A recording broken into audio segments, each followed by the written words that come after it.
full time and never leave. Hi, everybody. Don't you worry. Your sound works just fine because y'all know I have a problem where my friends come on here to do a presentation, and because it's COVID and I have seen nobody in months, I get on here and I run my mouth because I'm so excited. And that is what happened today. So please forgive me because I love Dr. Tom more than anything in the world. Y'all just have no idea. He was one of the first doctors that I met in chiropractic when I started working with Dr. Foxworth a decade ago.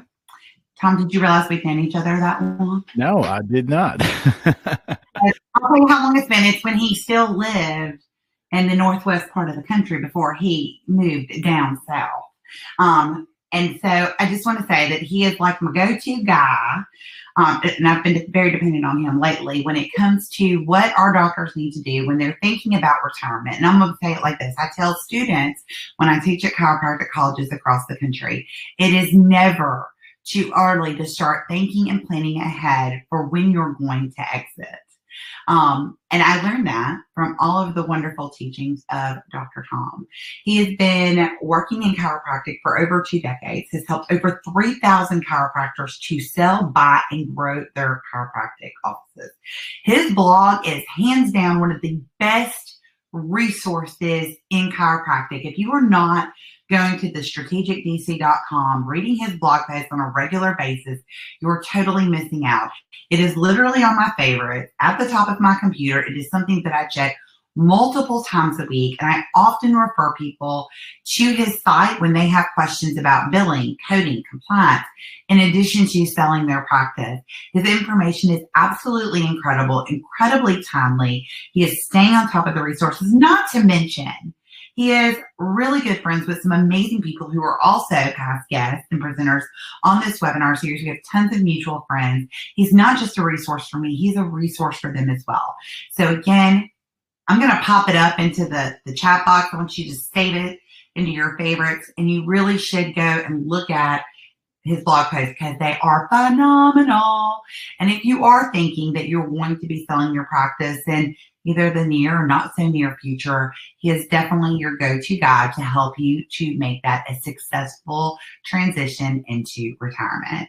Dr. Tom, thank you so much for being here today. Hey, thanks, Christy. And thank you all for attending here. And we're going to be talking about this kind of funny title, Not Ready Yet, because I get that a lot when I talk to chiropractors. Say, hey, I'm thinking about selling or transition my practice, but I'm not quite ready yet. So today we're going to be talking about how to prepare now to sell or transition your practice later. And as Christy said, my name is Dr. Tom Necela from the Strategic Chiropractor, and she spoke so much about me. I'm not going to even go into my details there, but we do help chiropractors sell, transition, and help them work smarter towards the end of their chiropractic career. And as she said, it's never too soon to start talking about that. Now, I know for some of you on this webinar, you feel time is moving too quickly, and maybe that sale or retirement or transition date is coming really, really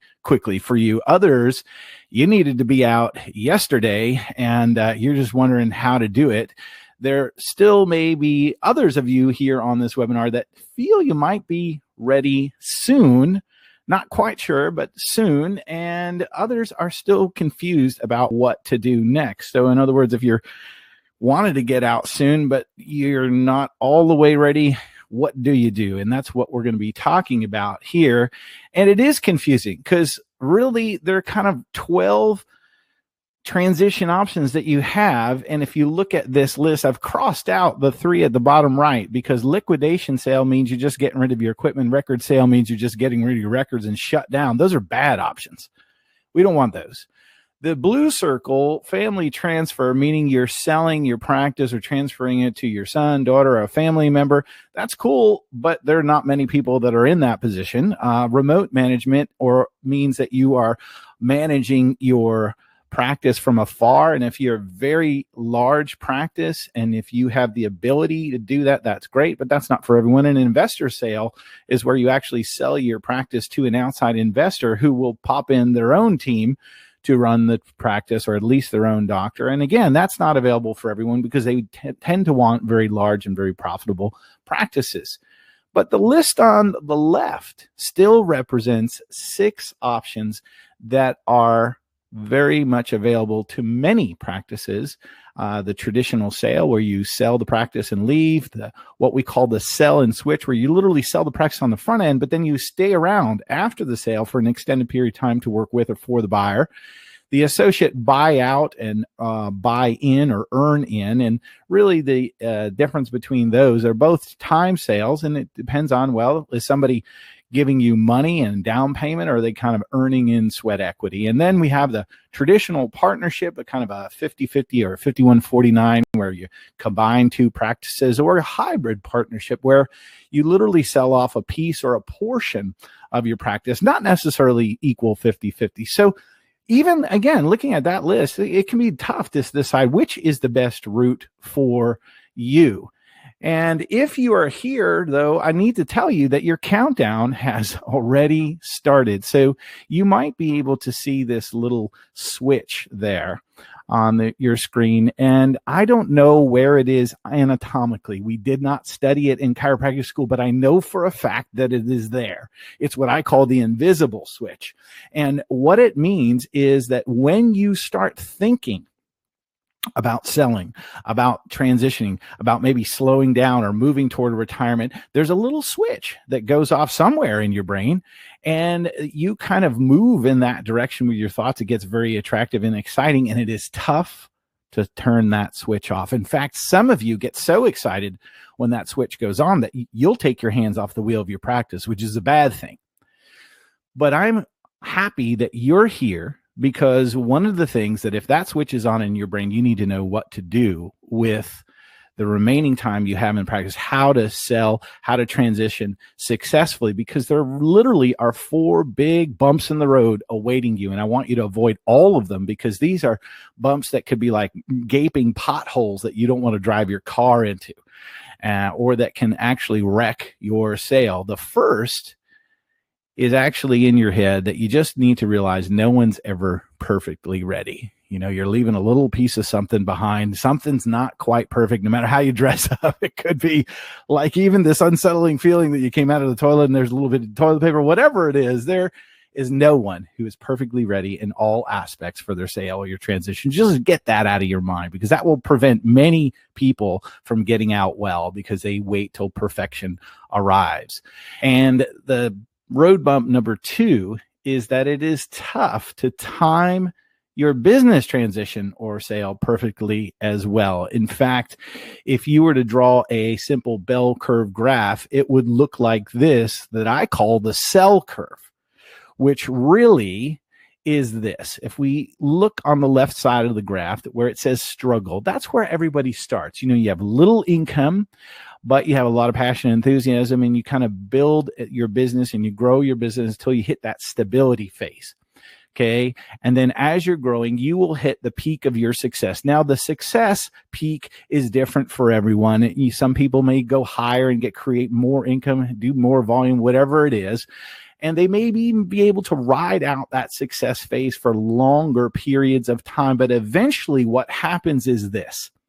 The same things that you did to build your business in struggle and stability, you literally begin to slack off of. And guess what you hit is what I call the slack phase. You get tired of doing those things. And unfortunately, your income suffers with it. And so it actually begins to go on a downward slope. Now, if you let that go too long, you get more negative momentum, and you actually enter this next phase called slip. Now, it doesn't take a rocket scientist to figure out when should you sell your practice. Well, you say, I want to sell in that green bar, that success phase. But you see that number in there? 10% of small business owners, including chiropractors, will sell in the peak of their success phase. Now, if you look over, you say, well, I guess if I miss it, I might want to sell it in slack phase. And only 20% do that. Unfortunately, 60% will sell in slip phase. And for those of you who are mathematically minded, you'll go, hey, what about the other 10%? It's over there on the left side of the graph, instability. There are some people that are still growing their business and maybe they change their life or lifestyle or location or something and they go to sell, but not most. See, most will sell in that slip phase. And if you're not careful, there is 2 points of the edges of this graph with a sign that says symbol that says it's not going to sell at all. Because if you let it slip too far, there's nothing to sell. And of course, if you just start and there's no profits, it's not going to sell. So that is what I mean by it is very difficult to time the business sale perfectly. I mean, statistically speaking, only 10% will do it. So the third road bump that you have to be aware of is that it's even tougher to time the market perfectly. Man, if only 10% of people can time their business sale absolutely perfectly at the peak of success, even fewer will time the market. And what I mean by market is this. Here, if you look at this graph, I know this is a mess. This is the ugliest graph I've ever done, and it's intentional. Because if we look at the blue line, that would be the sell curve that we just talked about. That would be timing it well for their business, okay? And then you also have a life, a personal life outside, and some of you are ready sooner to get out of chiropractic or to transition or slow down, and some of you are ready later. So let's represent that by that orange curve. Now, our profession has a seller's market and times of buyer's markets, just like any profession, or just like real estate and housing. And that's represented by the pink line.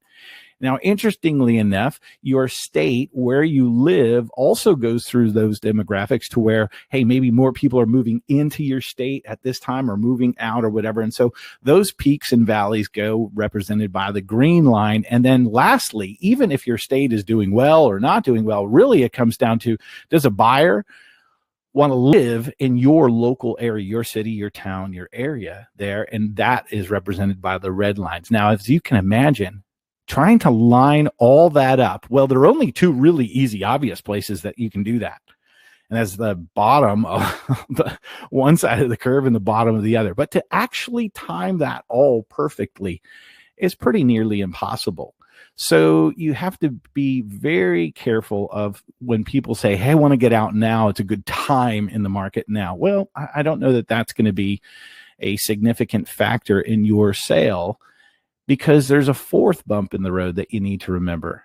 And that is that it's even tougher than all of what we just talked about to line this up with your timing and your buyers. You know, your buyer has timing in terms of when they want to purchase. They need to have enough money down. They need to time things, or they want to time things when the interest rates are good. They want to time it right when it's in their type of career. They want to time all of this, and you need to time your sale. So just trying to say, hey, can we time this perfectly? Again, the idea of the word perfectly is really not possible. So what's our one big solution that we can take away from this and say, well, how do we move forward if it's not going to be perfect? Well, here's the deal. You need to focus on what you can control. So can you control your personal planning, you know, your financial planning, or what you want to do after chiropractic, which is what I like to call your second act selection? Can you control all that? Yes, absolutely. Can you control a target date? Maybe not necessarily a date as in month, date, year kind of thing, but at least a target time frame. Yes.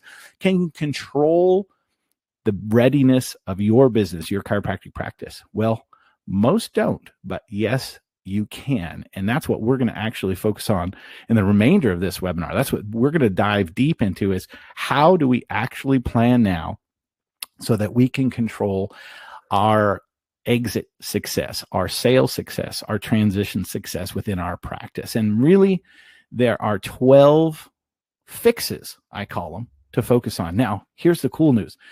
Some of you will not have 12 things to work on. I mean, you've got these things working well in your practice. So great. So maybe your list is only 9, or maybe you've got all half of it done, even better. And what that would mean is you're ready sooner, or you are going to extract more value from your sale or your transition because things are better prepared. So this is not, again, a list of perfection. It's like more of these that we can get going in the time frame that you want to transition or sell out, then the better. Okay. So The first one is that you need to find where to start. It's what I call establishing a baseline value. Now, before you can figure out when you can leave, you need to know how much you'll gain by leaving, right? So if you're going to say, well, I want to sell my practice, well, what would it sell for? Because some of you say, I have a number that I need to get, and then I can hit retirement. Some of you say, I'll have a number that I would like to get, and then I can go on to my second act and do what I want to do. Some of you have a number that you're hoping to get.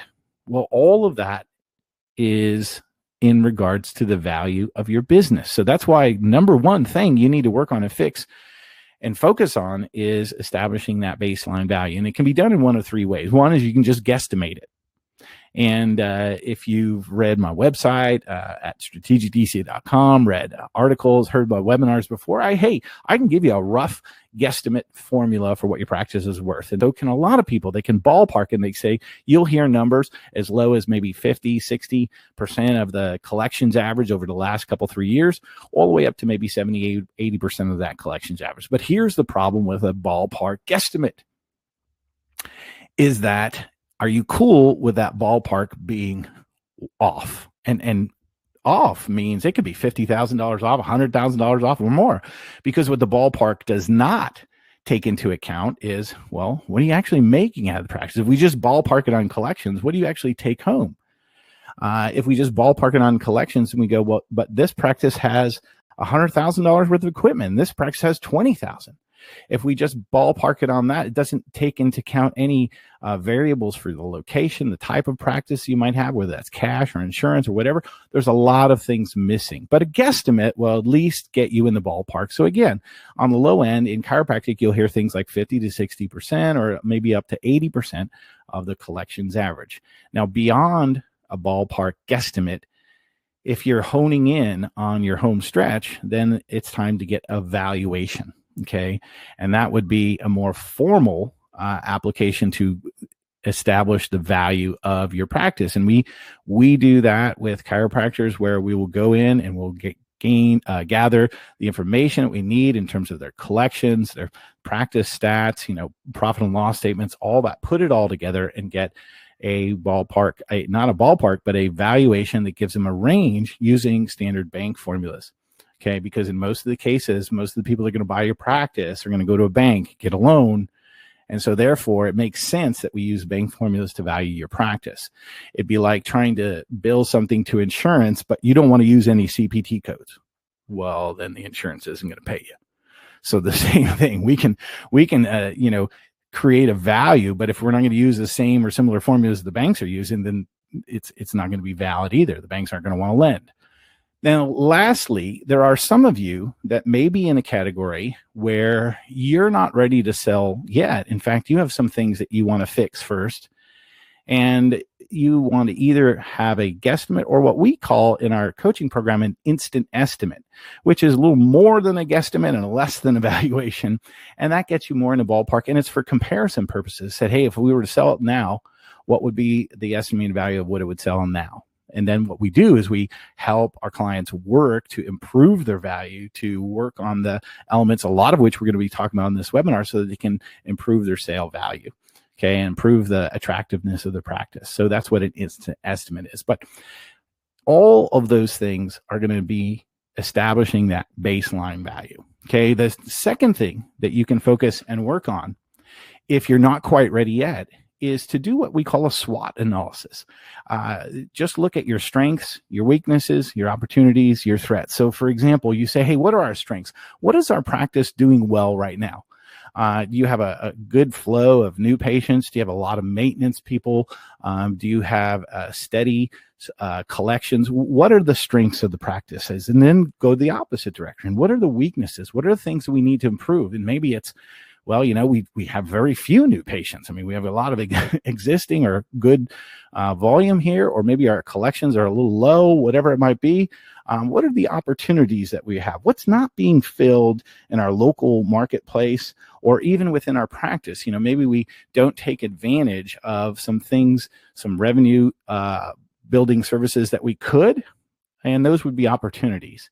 And then lastly, what are the threats? What are the dangers in our marketplace or within our practice. For example, if we say, oh, you know what, 80% of our practice revenue is dependent on this one payer. Well, that would be a potential threat if something happened to that payer. Or maybe we have an associate that has, produces 50% of the income. Well, if that associate leaves, that could be a major threat. So start with that, because that will give you an idea of what are the most important things that you may need to work on in preparing your practice for a sale or transition.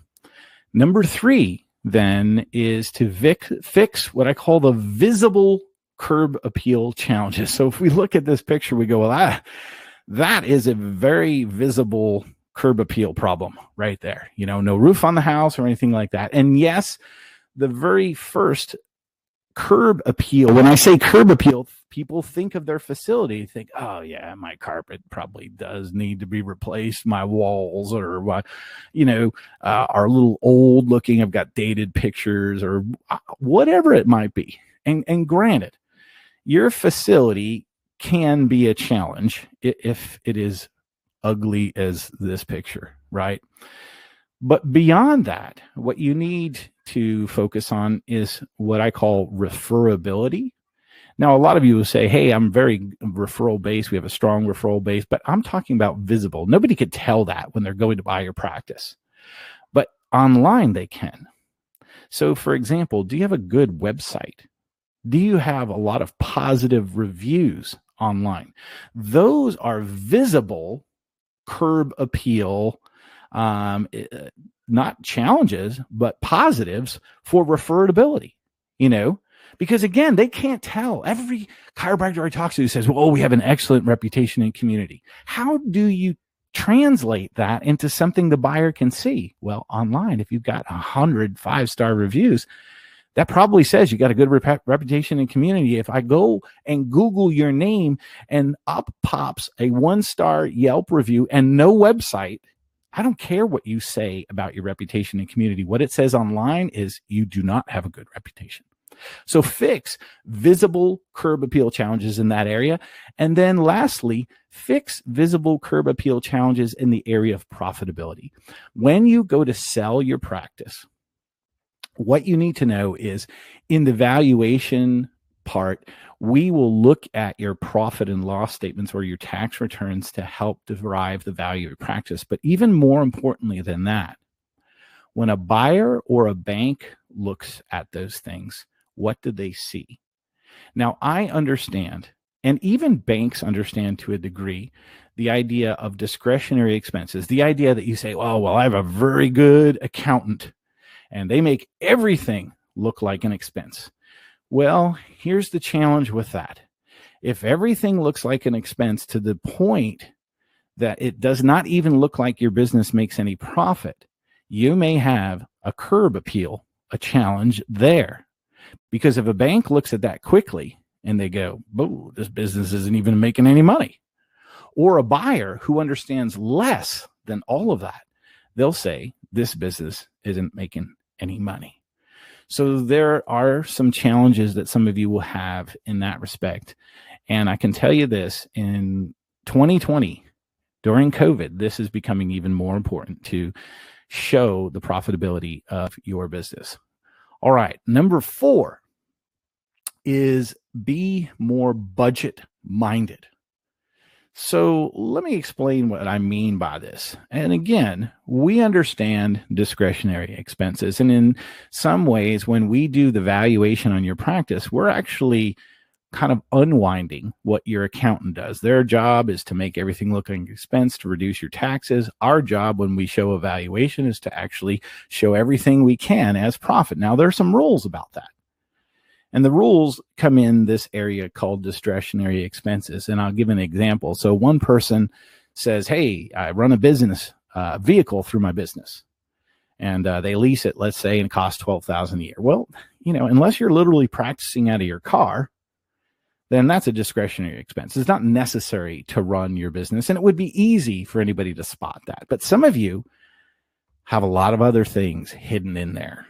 And what happens is it makes your business less profitable. So be more budget minded, not only in showing it, but some of you also have a very healthy practice, which gives you a lot of room to spend freely through the business. Now, in the 11th hour, as you're coming into the home stretch of your sale, you may want to dial that back a little and consider, do we really need all this, or can we let some of that sit as profit? Because that's going to show the buyer that, wow, this business makes a lot of money. Whereas, yes, it could be seen, if pointed out, as a discretionary expense, but it could also be missed. Similarly, you also need to look critically at your staff as you hone in on the latter point of your career, or as you get ready for a sale or transition. Do you have extra staff laying around? Now, somebody would say, well, these are people. They're just laying around. You know what I mean? Are they doing job? Are they absolutely necessary? Or could that $20,000 that you paid that staff member last year, could that be profit? Literally, could we turn that in to profit? Okay.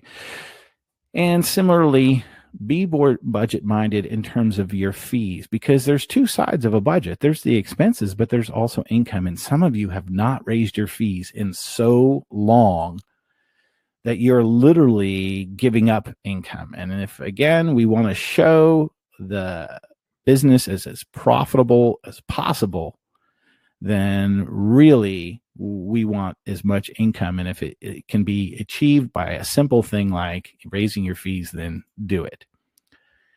Similarly, number 5 would be to look for lost billing and coding revenue. Now, you are in the right place, and I'm probably preaching to the choir here at ChiroHealthUSA, where you all have said, hey, we've got a way to make cash compliance easy, and we don't want to mess with insurance. But I know that many of you listening here do take insurance. You're not 100% cash practice for most chiropractors.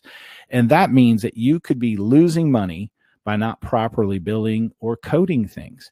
And sometimes it's as simple as, hey, checking up on what your staff is doing. They may not be doing things deviously, but I remember we were working with a client who had about 50 new patients a month, which is a pretty sizable number. But when we were looking at his practice stats in the context of the valuation, I said, I'm looking at your numbers here, and it doesn't look like you ever bill out more than 20 new patient exams a month. So are all those cash patients?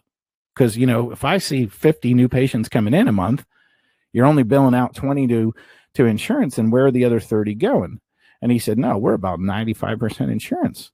Well, where the other 30 were going, they were just missed. And it wasn't every month, but it was like, wow, those are opportunities and revenue generating opportunities that you need to prevent.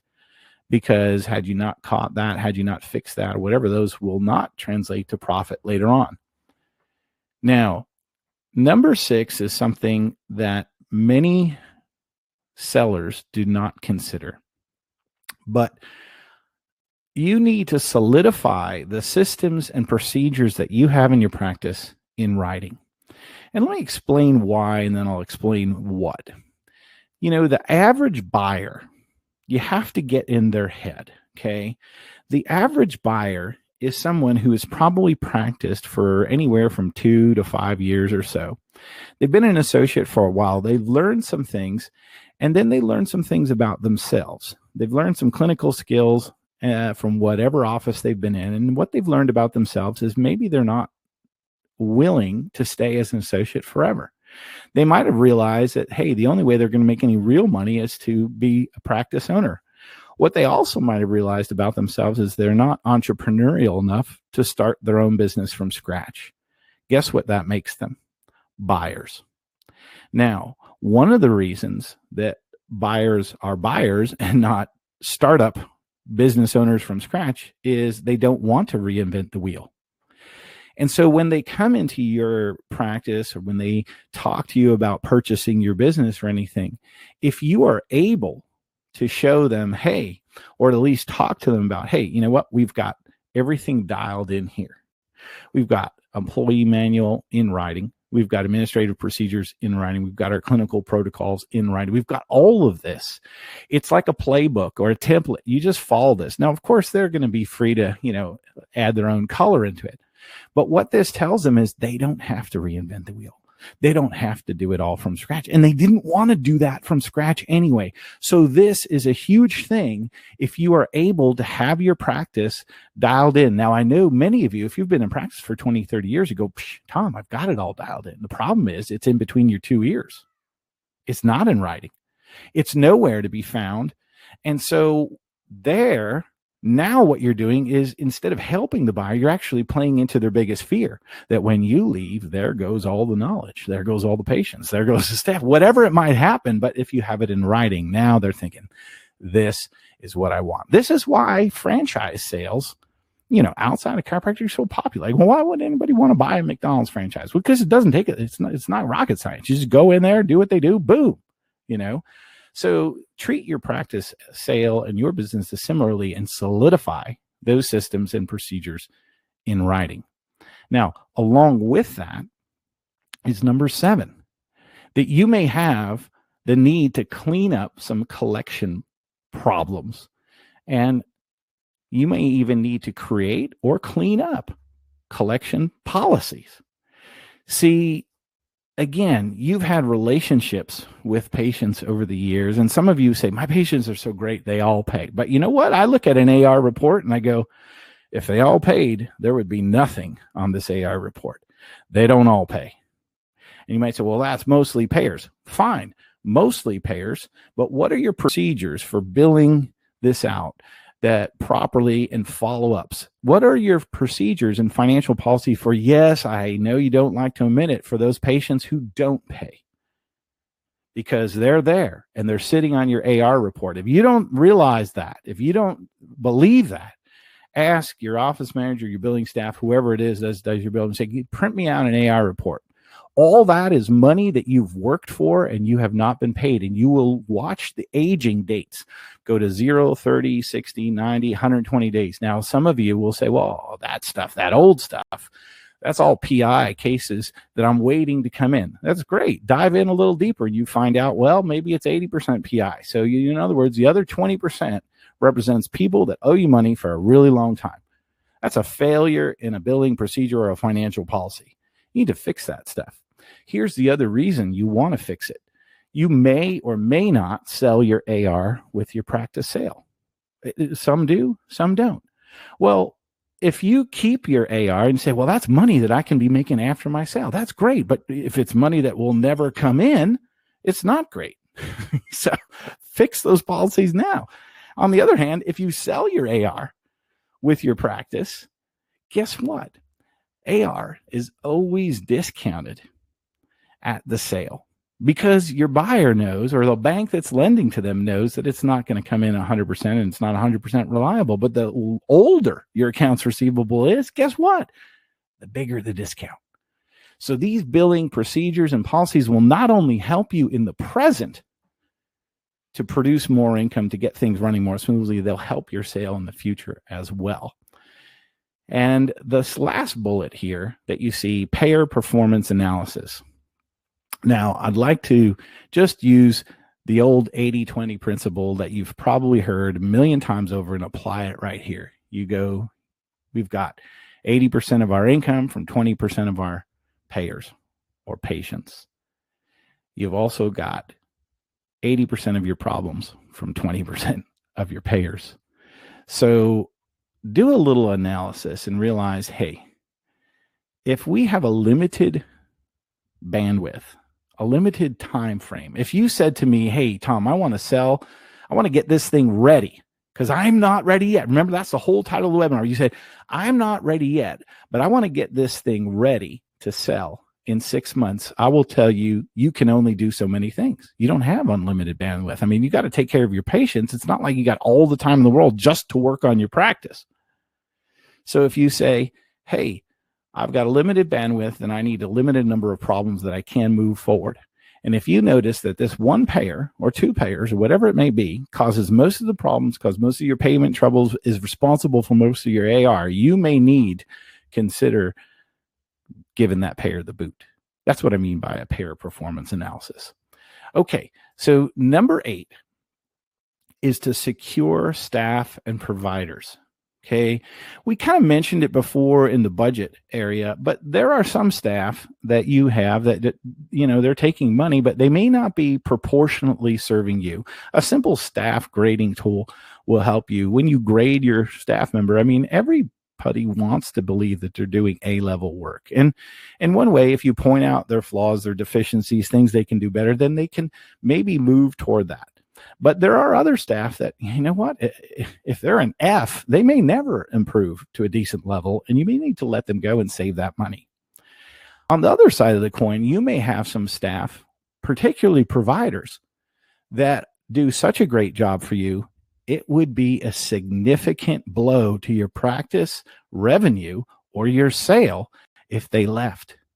And I'm wondering, do you have these people under some sort of contractual agreement? Because imagine this. Imagine you have an associate who produces 60% of the revenue. And you're going to sell your practice. And that buyer says, well, how do I know if that associate's going to stick around? Do you have a contract with them? No. Do you have any sort of non-compete that would prevent them from opening up across the street? No. Those are kind of bad answers. So if you're looking to say, how can I really get ready now for the future, then securing your staff and providers are things you absolutely need to do. Number 9 is one of these areas where if you have it, it is great to show a buyer or to show someone that this business is not all dependent on your two hands. And that would be what I call activating automation wherever possible. See, most chiropractic practices are largely dependent on their owner, and you will stand out not only in revenue, but just in the way your business is run if you have a lot of automation going on inside your practice. And automation could be recurring revenue, that you have people that are on some sort of auto debit or automatic payments withdrawn from their account, whether it's for their chiropractic services, whether it's for maintenance, whether it's for if you have a massage in there and you have some sort of monthly massage club or something like that. Recurring revenue is very attractive. But it goes beyond just that, because you also can have automation going in rescheduling. A lot of you have some basic procedures. Hopefully they're in writing, but automation is even better. I mean, rather than, your staff calling up somebody when they miss, what kind of automation do we have that, sends out maybe text reminders, sends out reminders or recalls or anything to reschedule people? Those kind of things are cool. And with a lot of software and tools that are already available, but can you show a buyer that you're using these, right? And similarly, marketing. Rather than saying, oh man, we really need new patients this month, we've got to dream up some sort of event. What kind of automated ongoing marketing do you have? So again, think of your buyer, think of the person that they are who wants to step into a business that's just a smooth, well-oiled machine. That is very attractive to the sale, and that is something that you can literally work on now to improve. Okay, number 10 is to be attentive to your building bomb. And if that sounds menacing, here's the reality. Most people don't know how the building can get in the way of the sale. So if you rent and you have no lease, you are attempting to sell a business. And guess what? If a bank finances that sale, they want a lease. So now we've got to go get one. If you have a really long lease, you're attempting to sell, and you don't want to be in your lease. You want the new person to get in. But what makes you think that the landlord wants to let you out? If you're in year 2 of a 10-year lease, they're thinking, hey, I already got this person locked in for the next 8 years. I know who they are, but I don't know who this buyer is. That can be a challenge. If you have a lease that's expiring, it could be a challenge, especially if they're thinking of putting somebody else new in. Because again, your business has to live somewhere. So lease issues, if you are a renter, can be very challenging, and those may be things you need to work on beforehand. If you own the building, then the good news is you're not going to kick yourself out of your building, but you may have some additional challenges in that maybe you inflated the rent that it's so high for tax purposes that actually making your business less profitable. That might be something to consider. And some of you don't pay yourself any rent, and guess what? When we get to the point where that new buyer is in the driver's seat, they're going to have to pay rent. I mean, they may be paying rent to you, but it's going to be an additional expense that we might need to factor in. So those are some considerations. Number 11 is to count down your clock realistically. See, some of you will call me up. I get this every few months. You can insert the month and they'll say, Tom, well, I was thinking about selling. I need to do it. I'd like to get out by, December. And I'm thinking December 2020, 2021. They're like, no, December 2020. I'm like, well, it's November. Just like a month. There's no way. Okay. You have to realize that sales take time. And there are three basic things that you're going to have that take some time. Now, if you have an existing buyer, like an associate or somebody that's already expressed interest, that's what I call an inside sale. If you do not have anybody that can purchase your practice, then that you're looking for an external buyer. And then for some of you, you say, I'm not even ready for either one of those yet. I need to fix this thing up. They all take time. And here's the reality. It's not what you think. So a fast sale is generally anything less than 6 months. And part of that length is you can find a buyer fast, but the banks don't move that fast. A typical sale is about 6 to 12 months. Our average is 7 months, but that's still 6 to 12 months. Moderate sale, maybe 12 to 18 months. And yes, there are some practices that sell slowly because either their location is challenging, they're maybe very unique, or maybe their profitability is less, but they could take over 18 months to sell. So you need to time this thing and leave yourself enough time that you can hatch a plan B. Now, if you have an inside sale, meaning you have an existing associate or anything like that, we help our clients through a consulting program to help them get to their sale, but that still takes 2 to 4 months, generally speaking, if you have some financing involved, meaning a bank. Now, here's the other thing. If you're at this place where I've been just rattling off this list, and I've said, man, this guy's now on number 11, and I've got a lot of work to do. How long is it going to take me? Generally, most people, it'll take them 6 months or more to adequately prepare their practice or clean up their practice to the degree where it's going to make a significant improvement on their value. So you can't leave that to the last moment either. And to do that, this is number 12, the end of our list here. It's best to also know who is going to help you get there. So assembling a transition team sooner than later. And that may include your talking to your accountant or your financial planner about, hey, what do I need for retirement? How much money do we have, saved, or what do you think I'll need to live off of after that? It may involve an attorney, although I will tell you that my preference is you leave those till later, because what are they best at is contractual agreements, and what are they worst at? Billing you hourly for every question. So yes, you will need an attorney, but they may not be your first choice immediately. A consultant, in terms of transition consulting, if you're looking to fix your practice up or get it prepared, ready to sell, a consultant or a coach would be very helpful, and we can certainly help you do that. And then the broker, for some of you, you're at the point where you may be beyond fixing it up, and you just say, I just need to sell that. And that is the role of a broker, to help you find a buyer and walk you through the process. Those are the key components of a transition team. There could be more people involved, okay, but you need to have at least those players on board. Now, before we move into questions, I also want to give you 3 steps that you can do, because I want to make sure that you can have some actionable items for this list. And basically here, the first step is do nothing. I'm going to throw that away, okay, because I think that you've dedicated the time on this webinar and say, well, to do nothing, just listen, say, oh yeah, he was fun to listen to, and do nothing. I don't really think that's a good option.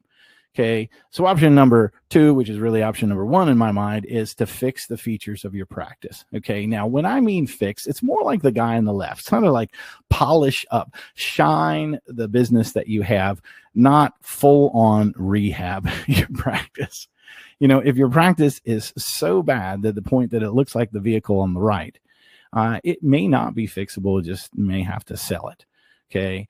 But for those of you who say, hey, I think we can improve this thing, bit here, then I want to make an offer for you that if you are anywhere from 6 months to 3 years away from a sale or transition, the reason why I say 6 months is, like I just mentioned, it takes some time to fix your practice.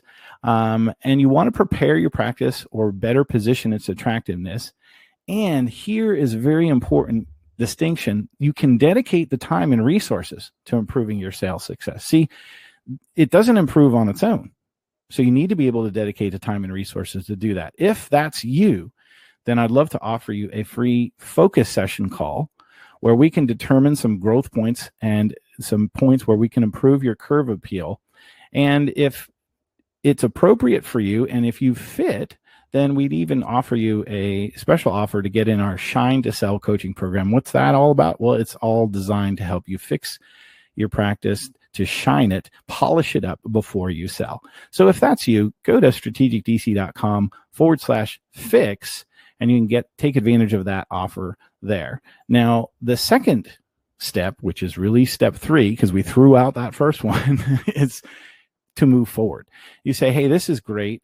All of these things can and should be improved, but I need to get out sooner than later, or I'm ready to go now, and I don't want to fix my practice. I mean, not perfectly ready, but I'm cool with that now. And if you are ready to sell somewhere in the next 0 to 2 years, and you want to transition your practice, or you want to transition your practice in the next 0 to 2 years to slow down or sell to an associate for an exit, then I'd love to offer you a free, no obligation strategy session call and a discount on our practice valuation, which would be the first step to getting your practice on the market. So if that's you, go to strategicdc.com/forward. And if you're ready, and you can take advantage of that offer. So I just love to thank all of you for your time and your attention. And Christy, if we have time for a few questions, then I may be able to answer those if you've typed them into the chat box. I'd be happy to do that. And if not, then the offers here are on your screen so that you can take advantage of that. So, Christy, do we have any time left? I haven't. Have some time left, and I'd love it if some people, if you have any questions, please submit those now for Dr. Tom. I will tell y'all that it's just been, we always have him on here to talk about selling your practice at least once a year because it's such a widely requested topic. But this is the second time you've done this presentation or a similar presentation this year, I think. I think so. Yeah. Well, 2020 has been a very active year for people looking to both get out and to get in. Yeah, and it's just been so that was part of the reason why I just reached out to Melissa and Dr. Tom and was like, can we make this happen? So I was really appreciative of them being able to do that, just because we've had just so many questions about it, even though it's not really what ChiroHealthUSA does, but we love to direct our docs, or any docs, whether you're with us or not, to the right resources that are available. So somebody is asking, is there a phone number they can call to reach out to you and your team? Yeah, absolutely. 800-577-0321 is the best phone to reach us. And absolutely the best way is email, because, for example, while we're on this webinar, I'm getting calls and I am not answering them because I'm here with you all. So, but happy to help you either way. So the next question is, how will the income loss from being closed due to COVID for months this year be for a sale of your practice? Yeah, that's a great question, and actually the question of the hour. So here's the good news. Your practice, your business is worth more than what it did here in 2020. You're selling a business that's been in existence for probably decades or something like that. And so, yes, we all hit a rough spot in 2020, but it's not like, hey, if you went down in 20% due to COVID, that all of a sudden it's automatic discount 20% off the value. Okay, that's number one. Number two is all the practices on the market are kind of in the same boat. So historically, if your practice is going down and it's being compared to a practice going up, then yeah, you look bad. But if everybody hits the same road bump due to COVID, then, that's everybody. The third thing is you also need to realize that banks and buyers are both looking at what's the recovery like. So for example, we have a practice that sailed through the buying and financing process in California, which obviously we all know is one of the states that was hit and locked down and had maybe more stringent requirements. But here was the deal. The banks and buyers all asked the same question. They go, what happened during COVID? And the answer was they were closed for 6 weeks. Number two question is they say, okay, well, at what point are you in the recovery? So in other words, are you 60% recovered, 80%, 100%? And then the number three question is, what's the future look like? Well, this practice had actually recovered very quickly from COVID, and their future, they would have already lapped what they did in 2019. So absolutely a bank and a buyer are going to jump on board with that. So it's not impossible. Those are the things that are happening in COVID. Those are the questions that would likely be answered or asked of you too. Awesome. So one of the next questions is, I'm mostly cash, but I'm looking to add other streams of income, such as weight loss. How do I evaluate that, in preparing, to become more profitable in an effort to sell in the future? Yeah, that's a great question. Well, first of all, congratulations. Mostly cash. And this is one of the reasons that I love doing this on ChiroHealthUSA, because they're helping doctors be more and more cash. Cash practices have a preference. I mean, insurance is a little bit iffy. So that's great. Now, if you're looking to add, let me apply a similar thing, suggestion that I do to my clients who are trying to purchase things. Okay. So for example, if you're trying to purchase an X-ray, you say, well, I think that would make it more attractive to a buyer. I would say don't. Because what if your buyer doesn't want that X-ray or doesn't do it or doesn't want to spend that money for it? So you need to consider how much are you going to invest in it. So if you invest a couple $1,000s in a weight loss program, get it off the ground and get it up and running, and it produces 20,000, that's a great investment. If you're looking to say, well, we're going to do some sort of really new integration, or we're going to do, bring on this and that, it's going to cost us 150,000, and I think it'll work out, I would strongly caution you against that, because even if it does work out, it may not work out in enough time for you to recoup that investment in your sale. Hope that makes sense. Okay. Our next question is, how would I sell if I've already moved out of my location and everything has been moved to storage? Okay. If you remember the one of the early slides, I gave 12 options. If you're already out, then really you only have two options, and three. The two that you can sell are records sale or what they call liquidation sale, which is your equipment, because largely what you're selling while you are in active practice is goodwill, that those patients are still coming in and that they would come in for the buyer. But if you're already out of your practice, you're already out of the building, out of the business, then you don't have any of that. You have your equipment left and you have your records. The equipment, you can figure out, hey, what's the eBay value or whatever. And your records, you really have to find a local buyer who would be interested in taking over the management of your records, but more likely it's a marketing purchase for them. Like if you have X number of patient files, they're going to guess, well, what if I can get 10% of these people to come in, and it would be worth it for them. So those are your only sale options at this point. Okay, I think that is all of the questions. If you are watching this recording later today because you were not able to make the live presentation, I strongly encourage you to email info@strategicUSA.com and reach out to Dr. Tom and his team, and they will answer your questions. And again, I posted the link to strategicdc.com, and I'm telling you, you will absolutely regret it if you do not save it to your favorites so that you can frequently visit it. I do. Always great information on every topic under the sun. So next week, we're going to have Dr. Marty Kotler here talking about 2021 changes that we need to be aware of in our practices. And then the following week, we're going to have Heather and Mandy from ChiroHealthUSA, and they're going to be talking about your fees and evaluating your fees. How do you know if your fees are set correctly, and making sure that that is one of the things that you have in place before we get into 2021. So it's going to be a great presentation. You can go online to our website at ChiroHealthUSA.com to register for those.